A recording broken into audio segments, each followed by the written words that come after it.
స్త్రీ అనగానే సృష్టికి కారకురాలు. ఈ భూమి మీద ఇంతమంది జనం పుట్టుకొని వచ్చారు అంటే స్త్రీ ద్వారా. స్త్రీకి దేవుడు బైబిల్లో మంచి పాత్రనిచ్చాడు. యోగ్యురాలైన మనిషి తన పెనిబిటికి కిరీటం వంటిది. మీరు మీ కుటుంబాల్లో తక్కువ, నా వల్ల ఏం జరుగుతుందని మీరు ఎప్పుడు అనుకోకండి. మీ ప్రార్థన ద్వారా మీ కుటుంబాలు కట్టబడతాయి. స్త్రీకి కూడా అగ్ని లాంటి శోధనలు, అగ్ని లాంటి శ్రమలు వస్తాయి. రావు అని బైబిల్ చెప్పట్లేదు. మీ జీవితంలో కూడా మీరు ఎన్నో కష్టాలు, ఇరుకులు, ఇబ్బందులు, బాధలు, చెప్పుకోలేని సమస్యల మధ్యలో ఉంటారు. కానీ దేవుడు మీ ప్రార్థన విని మీ కుటుంబాన్ని కట్టి లేపును గాక. నిశ్చయంగా మీరు ఒక కిరీటం లాగా మలవబడాలి. కుటుంబానికి ఉపయోగపడాలంటే అగ్ని వంటి శ్రమల గుండా వెళ్ళినప్పుడే, అది పుటం వేయబడినప్పుడే ఒక మంచి కిరీటంగా మార్చబడి తల మీదకి వస్తుంది. ఆడపిల్లలు గలవారు మీరు ఎప్పుడు బాధపడద్దు. ఎందుకు తెలుసా? దేవుడు వాళ్ళని ఆశీర్వదించాడు. వాళ్ళ ద్వారానే ఈ కార్యాలన్నీ ఈ సృష్టిలో దేవుడు జరిపిస్తున్నాడు. ఈ రోజు ఉమెన్స్ డే అనగానే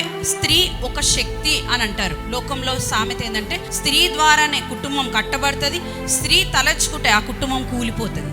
అందుకే దేవుడు బైబిల్లో అన్ని రకాలుగా రాసి ఉంచాడు. ఏంటి తెలుసా? జ్ఞానవంతురాలు తన ఇల్లు మూడురాలు, తన ఇల్లు తానే పెరికి ఊడబెరుకును. మనం ఎలాంటి స్త్రీలం అంటే దేవుని సన్నిధికి వచ్చిన ప్రతి స్త్రీ యెహోవా యందు భయభక్తులు కలిగిన స్త్రీ.